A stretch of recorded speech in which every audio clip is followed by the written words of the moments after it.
See it very well. Okay, welcome to the Unitarian Universalist Society of River Falls. My name's Don Leake, and I'll be presiding today, and Reverend Ted Tollefson's up from Frontenac to give the sermon, I guess. Yeah. So here's the theme of this month, October. If you read the newsletter, is cultivating compassion. And so most of our programs on Sunday will be around the topic of compassion. And in the six-phase atomic model of the modern UUA, I think generosity is the closest that we can come to compassion. Anyway, there's compassionately in the description. So, I'll read it. Generosity. We cultivate a spirit of gratitude and hope. We covenant to freely and compassionately share our faith, presence, and resources. Our generosity connects us to one another in relationships of interdependence and mutuality. See if I can pat my head and rub my tummy at the same time. Oh, yeah, I got to do two things. Whoops. Yeah, just got to press it harder. Let's all say the opening words together, please. There is a hierarchy of responses when we encounter suffering. Pity says, I see your pain. Sympathy says, I understand your pain. Empathy says, I feel your pain. Compassion says, I am with you in your pain and I will help. Rabbi Esther Adler. All right, 1, 2. Callan, would you please light the chalice?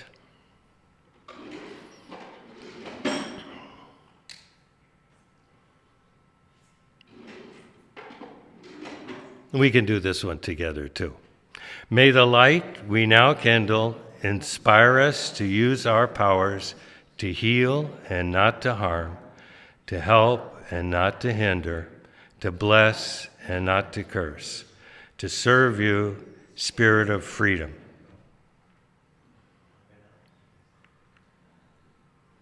And now it's time to greet each other briefly.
Plenty of time for conversation after the service, too.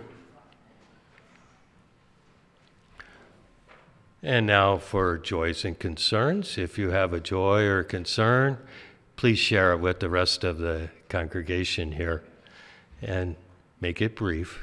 Thank you. Just want to say I appreciated Lynn's presentation last Sunday. It was very informative, so thank you.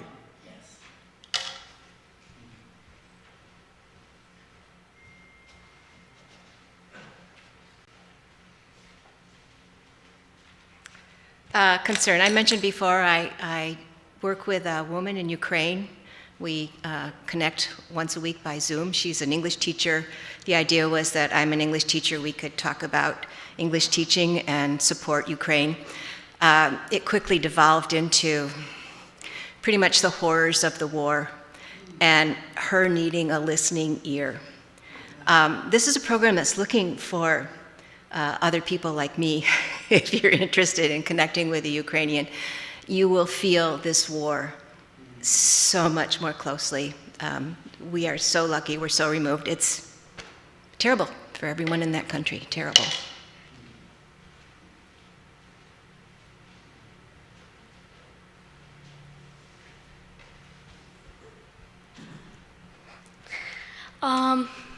So Thursday, I had a field trip at school, and we went to the History Center in New Richmond. So.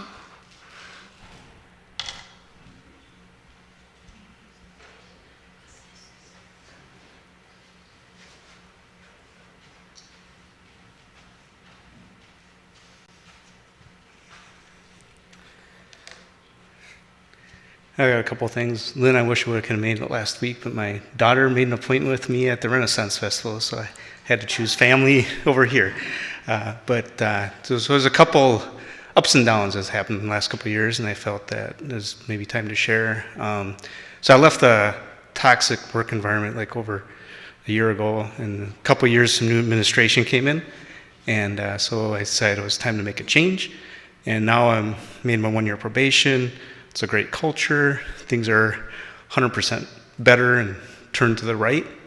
The idea there is you can't be afraid to change, right? You just got to make a move. And then this April, my knee blew up on me. So after surgery, I've been through like 3 months of therapy, like 30 to 40 minutes every day for the last 3 months. So I've been not only not here, I've been pretty much not in a lot of other people's lives too, because I'm trying to take care of me. We just made a turnaround this last couple of weeks, so I think now in the next 6 weeks it's going to move to maybe living a functional life again. So that's kind of where I'm at.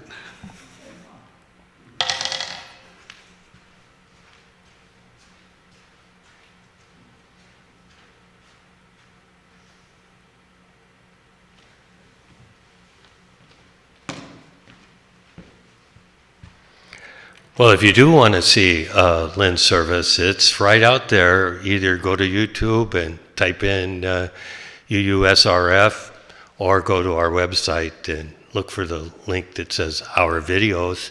And again, that's a joy to have Jonathan. And we won't say it too much anymore, Jonathan, but upgrading our technology and our ability to reach out to other people who can't make it here. Concern, I'm not a federal employee, but I do feel sorrow, regret for anyone who loses a job, even though temporarily, possibly permanently. So let's hope that's the concern that Congress and the president can get things going and get that problem solved.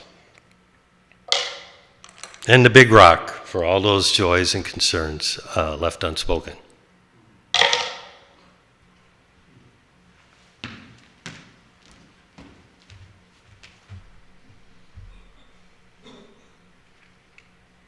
Whoops. I did too many. Oh, but not up there. Okay, so now we have Reverend Ted Tollefson, longtime servant, minister at this society, and always a pleasure for me to have Ted come and speak to us. Again, today is about compassion, but practicing compassion. Okay, welcome, Ted.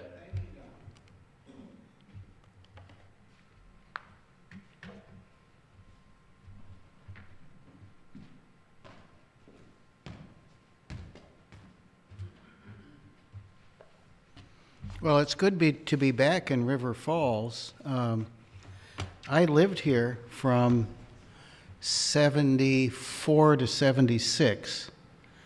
With my first wife, we lived out on 29, and I worked at River Falls Care Center, which was it was like having a master class in compassion, because there were over 100 people that had been forced to leave their home, leave their business, leave their family, and create a new life for themselves with just one little room.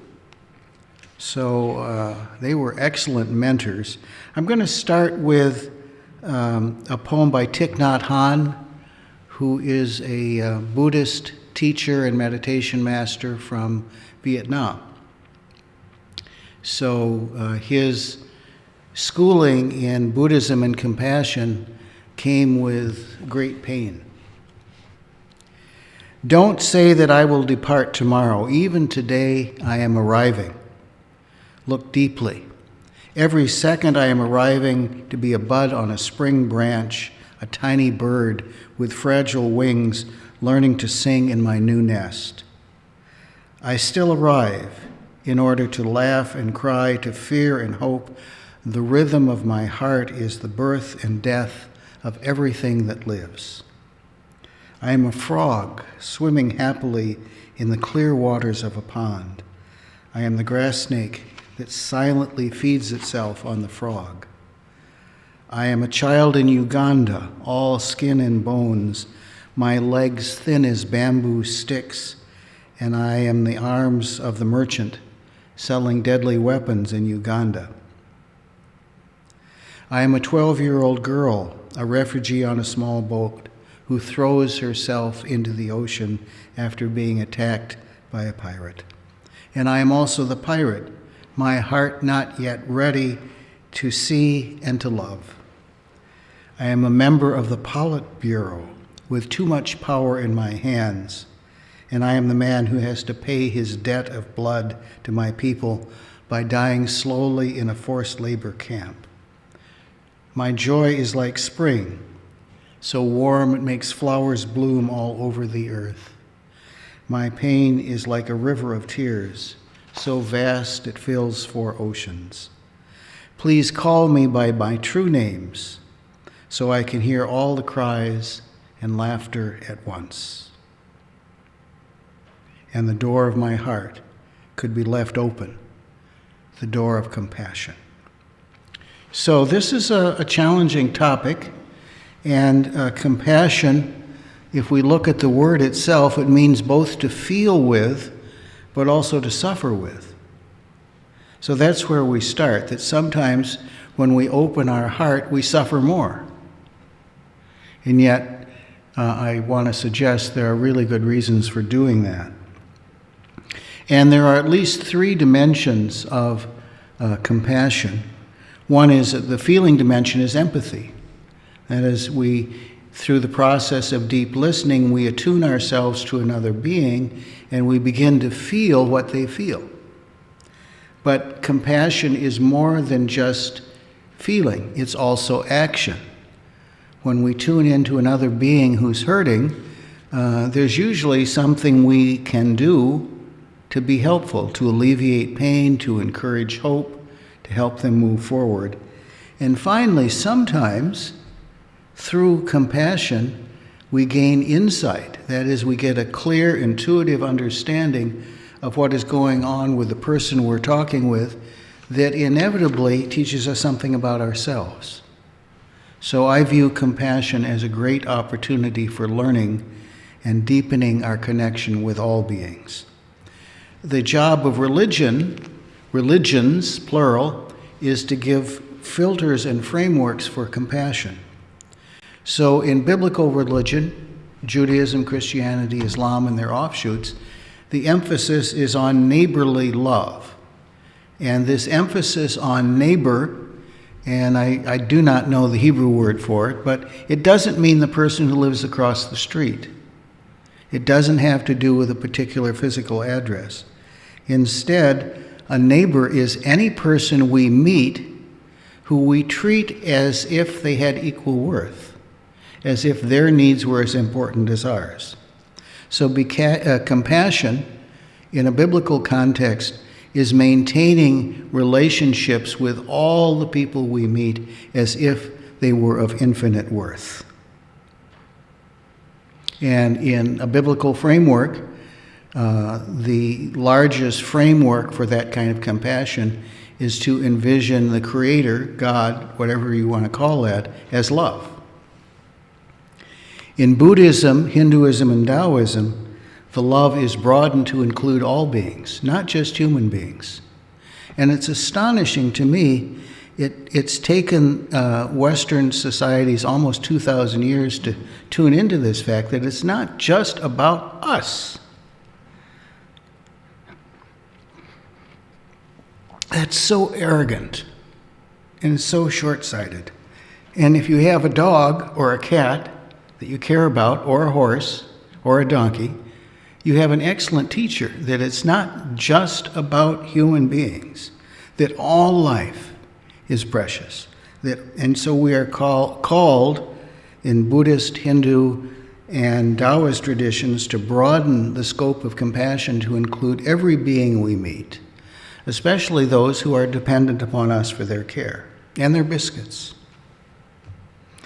And Unitarian Universalism draws upon both biblical and also Eastern sources, and we have in the closing words a pretty good summary about compassion in our tradition. Return to no person evil for evil. That's how we break the cycle of vengeance and counter-vengeance. Strengthen the faint-hearted, support the weak, help the suffering. That's looking out for the people that are hurting the most, and offering care to the least among us. And finally, that wonderful conclusion to our closing words, honor all beings, not just us. Not just two-leggeds, but the whole interdependent web of life. So compassion often begins with empathic listening to those who are hurting. And how many of us grew up Catholic? How many of us grew up Protestant of some kind? How many of us grew up other? Yeah, I grew up Presbyterian. I didn't believe a word of it. Had some wonderful ministers, but the ideas were, I just found implausible. That a God of love would spend all his energy on punishing his children? Come on now. In Catholic practice, they set up a very orderly path to listen to those who were hurting. It was called confession. And the way it worked was you'd come to your priest, and in the old days, the priest would sit in a little locked booth with a screen, and then you'd come up and you couldn't really see them, but you would confess your sins, and they would listen to you and maybe say a prayer. And then you were supposed to express contrition, which means I did bad, I'm sorry. And then in the early days of the Catholic Church, the first 1,600 years, you'd make a payment. Your penance included a payment to the Church Universal and Triumphant, and then you'd be granted absolution. Now, I'm pleased to say that the Catholic Church has come a long way since then, and in the reforms of the 60s, now the process of confession doesn't involve a cash donation, but instead prayer and an intimate conversation with a priest who often is quite a good listener. I think of Father Jerry. who I worked with in a nursing home many years ago. In the Protestant variation, compassion is given out again through a conversation with the pastor, and forgiveness is offered, but there's no payment. There's prayer, but no payment, which I think is a step forward. And the catch, the limitation on the Protestant approach to confession is it depends a lot on the skill of the pastor. And if the pastor doesn't know how to listen with a heart open as well as the mind, it's not going to go well. So what I want to call your attention to is that in both the Catholic and the Protestant traditions, compassion is focused around human sin. Who decided that? Who decided that the most important thing to listen to from another human being is all the things they've done bad? So Unitarian Universalists take the necessity of focusing on sin and teach us as members of a congregation or ministers to and with the congregation just to show up and listen.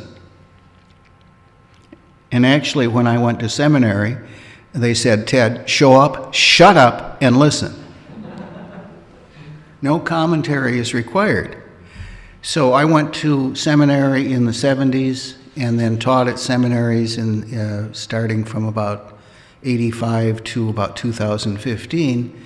The emphasis was on listening, and luckily we didn't start from scratch. There's a wonderful American psychologist, Carl Rogers, and his daughter, whose name I think is Natalie Rogers, who turned empathic listening into a science.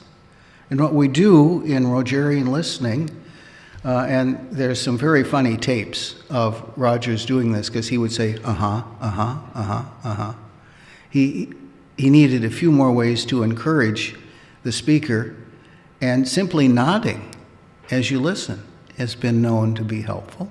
And so we listen for a while, and then when the speaker pauses, and not before, we say something like, well, here's what I thought I heard you say.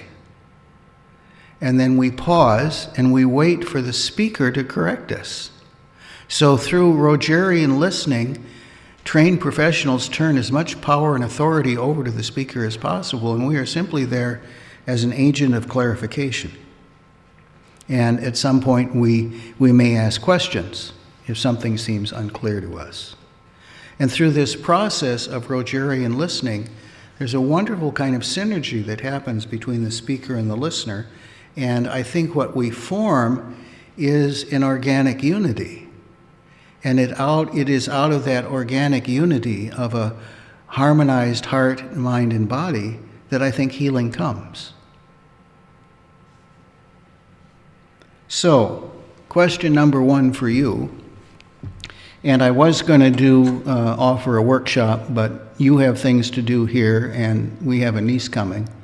Here's my first question for you. What are some ways that you have found that are helpful to encourage deep listening, especially whether you're the listener or the speaker?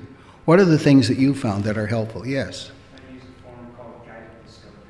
Okay, you want to tell us a little more about that? You ask questions and you listen. Yeah? Good, good. What else helps? Yes. If you can share a little bit about your own life experiences, particularly in your formative years, so that people can see where your values are, and by being vulnerable, Yes. it gives them permission to be vulnerable. Yes, yes. Sometimes, the person that's set up to have too much power and authority can open up the conversation by exposing some of our own limitations. Thank you. What else?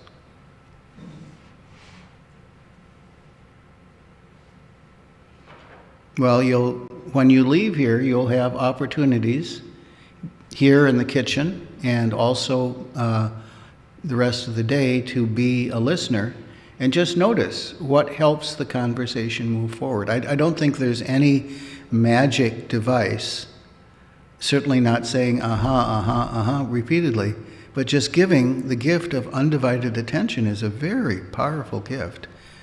particularly in a culture where often attention is so divided up. And so when we bring the gift of undivided attention, we may be giving people the opportunity that they've been looking for the whole week. Second component is action. And I found this quite surprising, actually. In my indoctrination as a Unitarian minister and as a teacher of psychology, the emphasis was on speaking and listening and reflecting back. It frankly never occurred to me that part of the process of compassion is the necessity to take action. Something needs to get better for someone in the room. It might be increased self-knowledge. It might increase the likelihood of reconciliation with those who've been wronged.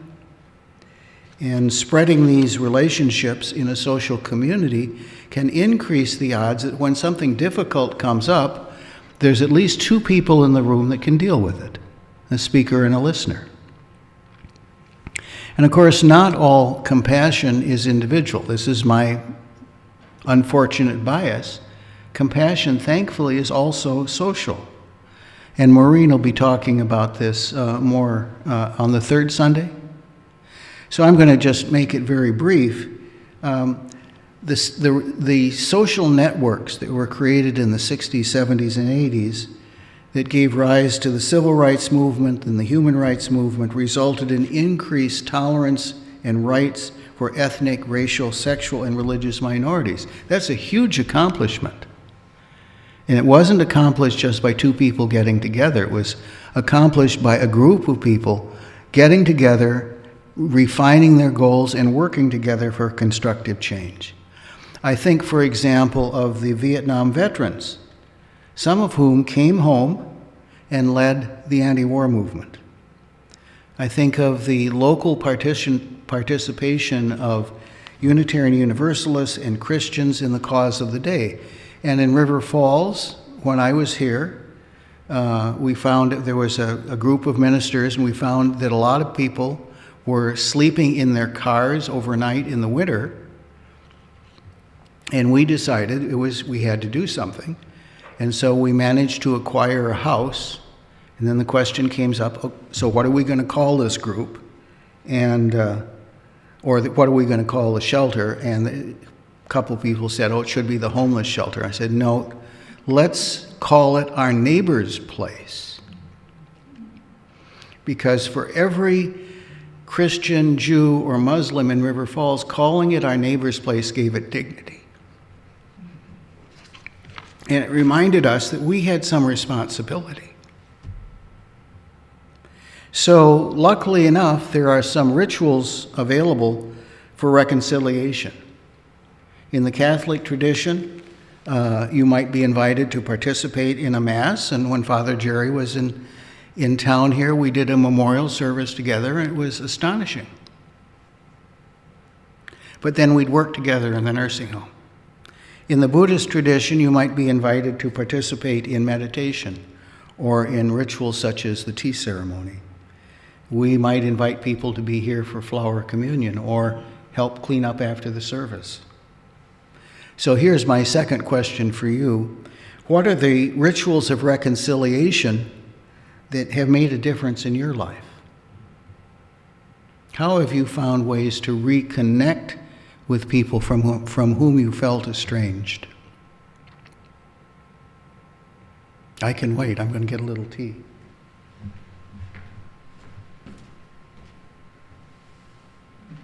Do any of you have family reunions? I grew up in a mess of cousins, and every summer we get together, play golf, drink beer, make barbecue, and reconnect. And if there's anything unsettled, as happens in most families, it usually will get worked out at on the sidelines of the summer barbecue. What are the forums that you have found that help you address something that needs to be spoken of or help heal a relationship? And you have a secret? My secret, Ted, is I need to learn. Uh-huh. Well, I grew up with somebody who was a real master at that. And to his great credit, when he was about 60, he finally got blood pressure medication that brought his blood pressure down 50 or 60 points. And he suddenly discovered that he had the capacity to reconcile. So I hope you don't have the blood pressure that goes with that, but sometimes it's just waiting for the opportunity. Don? She has ways of relieving that. Yep. I don't know if this qualifies, and it's not a ritual yet for me, but when I read about political situations, I'm going on the internet, Yep. sort of the opposing viewpoint, and Yeah. seeing what they have to say. Yep. Yep. So, just to try to understand rationally what Yes. other people can think differently than I do. Yes. I bet in your neighborhood, as in our neighborhood, there are people who vote the wrong way. And a shortcut to finding them is look for the American flag. So one of our neighbors, a very distinguished chiropractor, used to have 2 American flags on his front porch, but one was continually entangled, and eventually I would go over when they were out of town and disentangle it. And finally I said, Leroy, you know, that flag on the north side is just always entangled. Do you think you could get by with one? He said, well, I think I could. And so I reach out to the people who vote the wrong way and ask for their help. Or if they need something from me, like a little less sermonic content, I can provide that too. Kristen, you have... Because I always want to reconcile everything in words, Mm-hmm. I find that sometimes just being quiet and being present Yeah. is something I'm practicing Yes. because I'm so inclined to try to resolve things. Mm-hmm. So sometimes simply being present, whether you're saying anything or not, can make a big difference, especially in a culture where that's rarely available. Other comments, resources that you have found.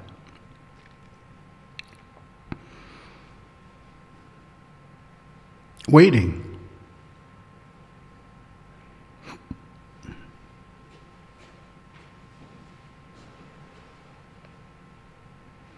Okay. This life of being an agent of compassion doesn't happen in a vacuum. And I wanted to thank some of my teachers. I was lucky enough to have an Aunt Marie who, like my mom, was a nurse.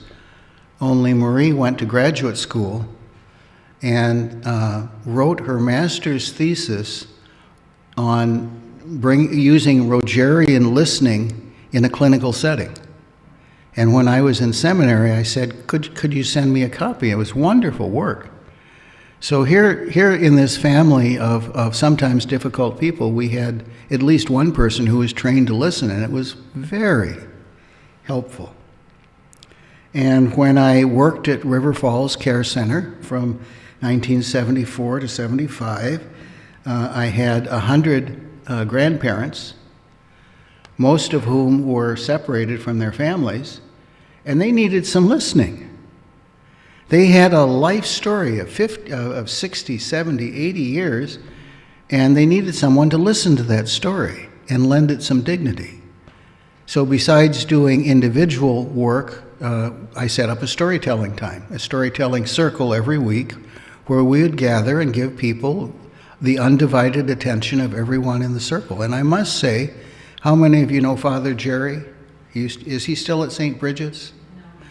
Father Jerry was the male nurse on second and third floor, and I was one of the activities coordinators. I had the honor of working with him. What a powerhouse of compassion. And is he still in ministry? Good. Isn't he retired? Oh, he gets to retire now. Oh, he'll find something interesting to do. Did you have any part of the church after him? Oh, that's wonderful. A very gifted human being. When I arrived at seminary in California, Rogerian listening was what we did, and so we had hours and hours and hours and hours of practice.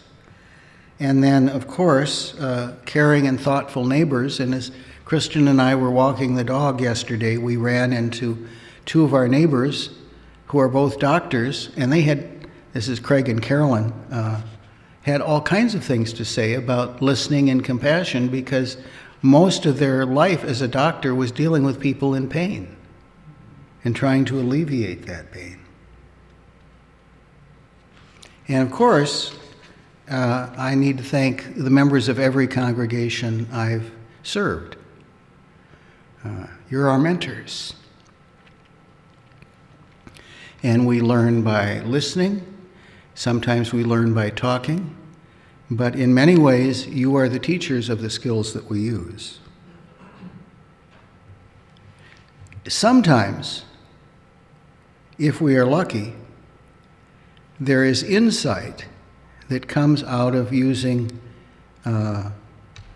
compassion. So compassion is listening or empathy plus action, and sometimes insight. We discover a new sense of self, and in any deep conversation, we discover something about our partner in conversation and maybe something also about ourselves. We certainly learn something about our gifts and our limitations. So now I have some questions for you. What kind of people are the best fit for your kind of compassion? Who are the most challenging people for you to work with? Who are the easiest people for you to work with? If you choose to lend an ear to people who are in pain or in difficulty, it's good to know both your gifts and your limitations. I grew up with a very angry person in the house, so the first thing I had to learn in seminary was how to be present in anger without either striking back, even mentally, or fleeing, but just to be present. And of course, all of us live in communities that are Christian-dominant communities. And when I go to a minister's meeting, as I sometimes do, I have to get used to the idea that they're going to pray over me and use some words that are not the words I would use. Sometimes, if they're very bold, they'll give me a chance to pray once. But that doesn't return very often because I don't use their magic words. I thought we could end by reading one of the truly inspiring sections of the teachings of Jesus, or Yeshua, and these are the Beatitudes, or his blessings, that come towards the beginning of his Sermon on the Mount. And don't we have a slide of those? He said, hopefully? Just back it up a couple. Yeah. It's on 3 slides. Yep. Yeah, we need to go 2 back. Sorry, how far back? Right to there. Okay. So let us read these words together, and my guess is that Matthew transcribed these from probably several sermons that Jesus gave and then pulled them together. And I'm going to read the odd ones and invite you to read the even ones. Blessed are the poor in spirit, for theirs is the kingdom of heaven.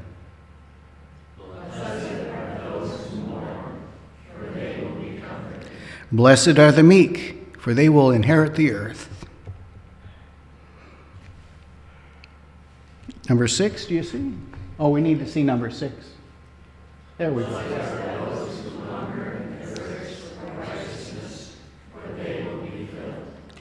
Blessed are the merciful, for they will receive mercy.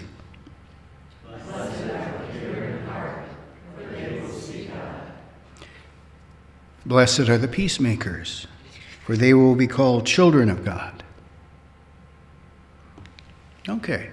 So when I appeared before a draft board, besides having preached in front of several of them, I read the Beatitudes.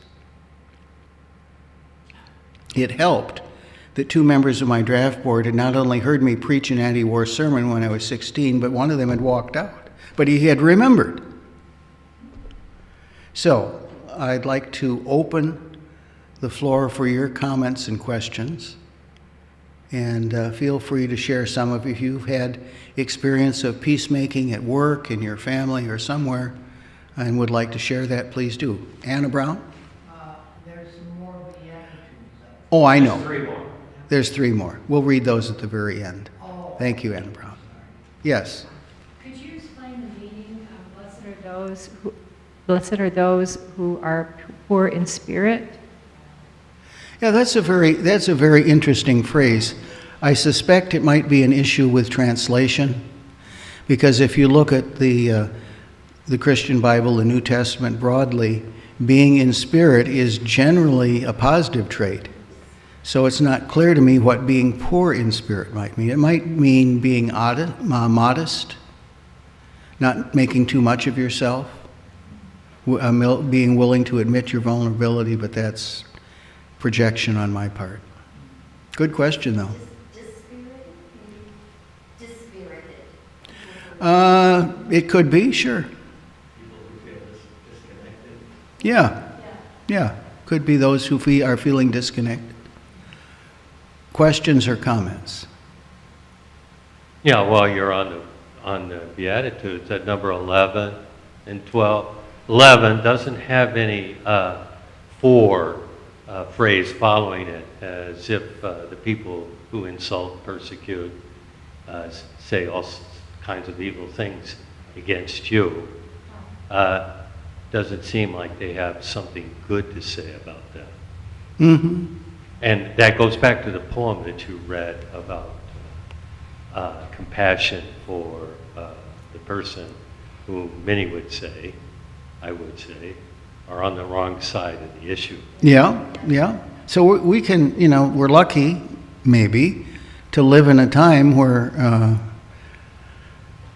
many of our leaders seem to be on the wrong side of history and seem to be trying to unravel progress that's been made in the last 50 years to provide justice for women, justice for people of color, and so forth. So there's lots of opportunities to practice compassion.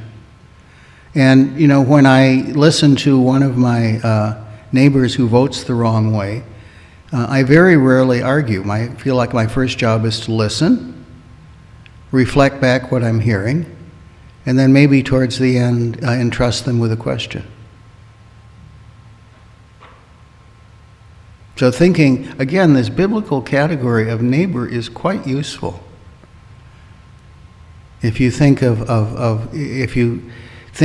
not only the people who are in physical proximity, but the people that we have intimate interactions with that leave an imprint. How can we attend to those with gentleness and compassion? Other questions? Yes.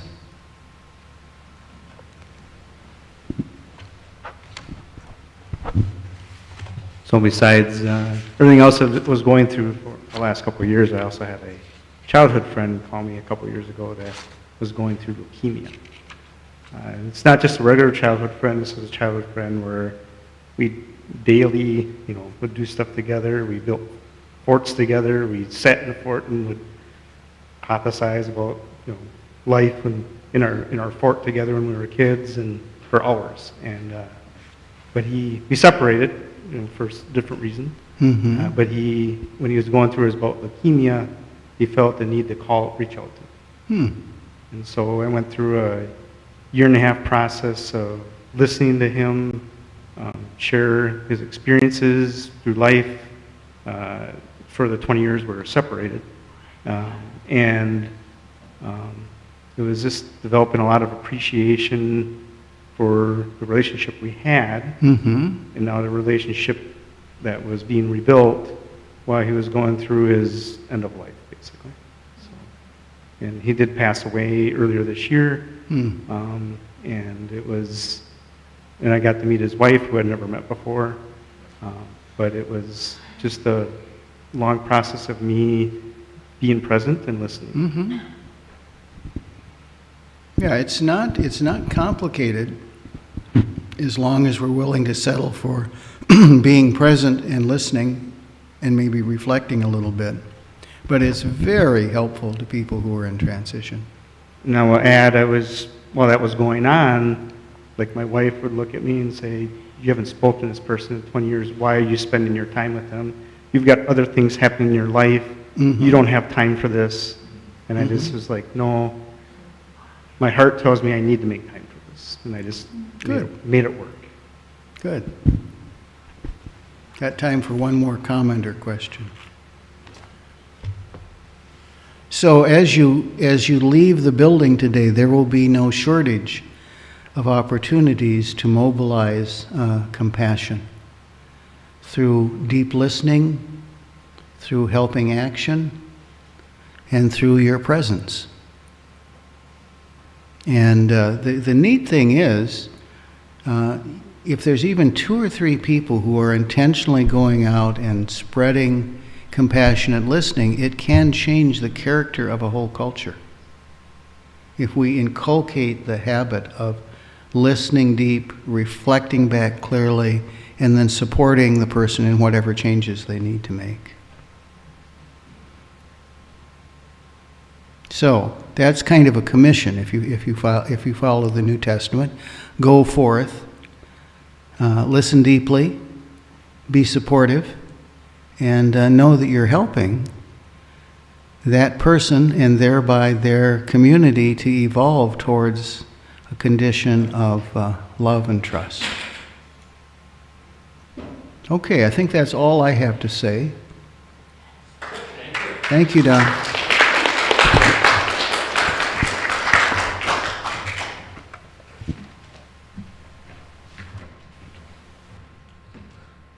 Jonathan, can we have the next slide? Okay. So there you see the program slate for the rest of the month of October. I'm hoping David Page dresses up like Teddy Roosevelt when he comes. He's done it before. And as Ted mentioned, Maureen is going to continue our discussion of compassion. And Reverend Janet Ellinger and Jean Gaffal are going to address grief. The poets are meeting after the service, and it's a change in the regular schedule, but I'd like to have a quick meeting of the administration committee right after you enjoy some of the treats, coffee. Next slide. Oh, there's a nice sign-up sheet now. We're getting a little organized as far as treats, and we have Ann Leek to thank this Sunday for the treats. Thank you, Ann. And the watermelon. Well, the watermelon is from the garden, and actually the zucchini and the zucchini bread is from the garden, so you can still enjoy that. We're living off the fat of the land. Next one, please. Oh, it's always great to see people Sunday morning here. So for the people viewing us outside, yeah, it's fun. Come on in next Sunday. And we do have our basket, a subtle way of you to contribute to the betterment of the society, or the existence of the society. Thank you. And now we can say our own closing words.